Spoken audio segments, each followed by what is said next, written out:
এই আমার ফটো তুলছ না, আমার ফটো এই ঠিক আছে।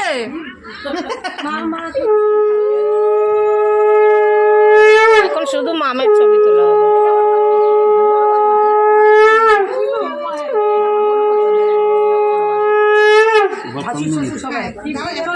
এই হাতে দাও।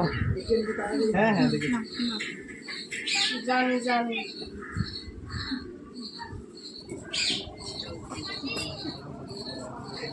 এই রুবিকে রাখি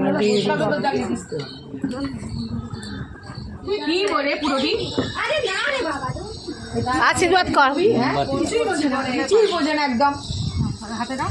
না না এই দেখ